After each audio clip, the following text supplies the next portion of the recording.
Alright, welcome back. Good job working with the GeoJSONs. That's going to be very useful in both our coming sections and a lot more. So we're going to do something called bounds now, and this might not always be included in an introductory course on mapping, since it's a bit of a strange topic that you're not using all the time, or even very often. But I think that it's really useful in making your map usable, especially as a beginner. It's something that people intuitively expect to happen, that if you don't do, everyone will find your map a little unusable. So I think it's worth going over. So what is bounds? Bounds is the area of a map that you kind of snap to for a user. So okay, that didn't make much sense. So it's basically setting the map to the ideal zoom and the ideal center in order to show all the features that you need to show. So if this background was a map and we had a marker here and a marker here and a marker here, we need the map to be able to show all those at once so we can properly see all the information. Now if there was a marker just a little bit to the right, to the right off the page, we wouldn't be able to see it, and that might be a problem. So we would want the map to just automatically show us all the markers. So to do that, we have to make sure we find the bounds of all the markers. That is, like, what boundary, what square or rectangle can we draw around all the markers in order to make it so that we see them all. Okay, so you can imagine that this has to do with the size of the map, right? How big is the map on the user's screen? And the geographic features themselves that are scattered around the map. So that might sound a little strange, but it's going to make a lot of sense as we do it. And I'm basically talking about the map being the ideal zoom when the user first arrives to it so they can properly see everything. I also think that this should often be dynamic in the sense that if you have a map that has any information that's changing, like for instance a real estate map where you're adding information every once in a while, adding new listings, removing old ones, you want this to change and always be showing all the markers. You don't want to just center everything on your town in wherever in some random state, and then you get new clients in a new location and no one can see them on your map, right? You want it to show. So what we're going to be doing is using the actual features of GeoJSON or markers or anything in order to set the map size, especially initially when it loads. So let's go out and just look at Leaflet here and look at what bounds are. Bounds are a little strange to understand at first. So it represents, that's a great way to say it actually, it represents a rectangular area in coordinates. So in this case it says pixel coordinates, although it doesn't have to be pixel coordinates. So what they are is it creates a rectangle that contains all your points, and you can imagine most of the maps, for instance this map is a rectangle, so that makes sense that it would create a rectangular area. So it creates the minimal rectangular area. So for instance, for this one, we can see that we can kind of see both markers when we're zoomed in here. So Leaflet might automatically go like that, or it might take one more up and put us at a level where it fits. But when our map does load now, we're a little far away and it's not centered or anything. So what we're going to do is just add some bounds. And we can do that in a much easier way than having to go to the documentation, look around. What we're going to do is create this GeoJSON as an actual variable. So we'll call it added GeoJSON. Okay. And now we have access to do things with it. For instance, we could show it, we could hide it, we can remove it from the map, we can do all sorts of things.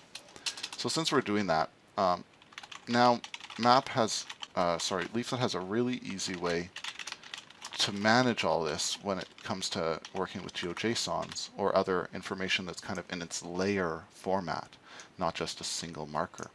You can just use a get bounds and it'll just get them and then you just set them to the map. So that's pretty straightforward. Let's load that. It's actually map.fitBounds. I'm sorry, there's a few mapping libraries and it's a little easy to get mixed up between them. So if we go map.fitBounds, reload, you can see it does go into about where I said. Now, maybe you want it just a little bit out from that. So in that case, we can look up adding padding to bounds Leaflet.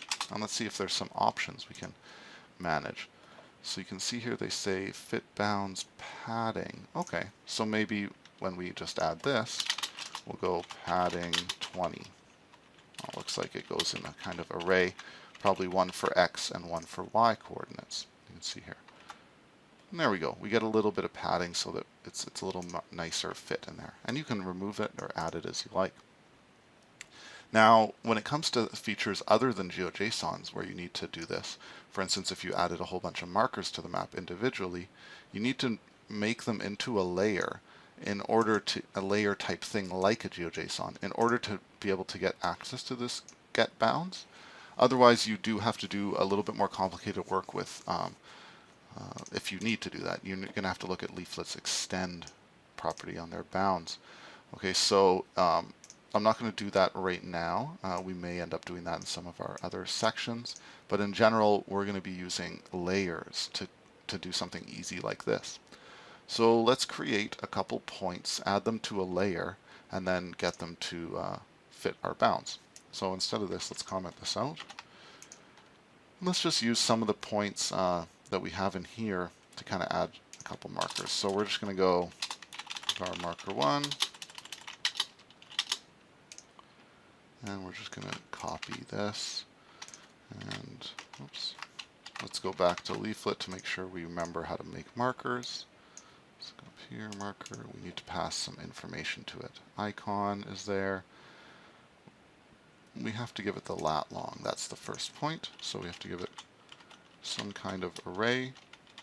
And let's just copy some of these, maybe this one. Okay. Oh, get rid of that. And we'll just make a second marker in a different location. So if we were to say add to map, then there we go. And let's do that. And still not there. Why the fuck is it not here? Oh, and there it is. It's way down in the corner. So clearly I reversed the coordinates. Something went wrong. So let's change the coordinates so we're putting them in the right lat long order for Leaflet. As I said, you are going to run into this. If you think your markers should be on the map and they're not, try scrolling out until you can see far down Antarctica, and you might find that they are at the wrong latitude, longitude. So switch those. Now let's see. Ah, there. Okay, that's showing up much, much better.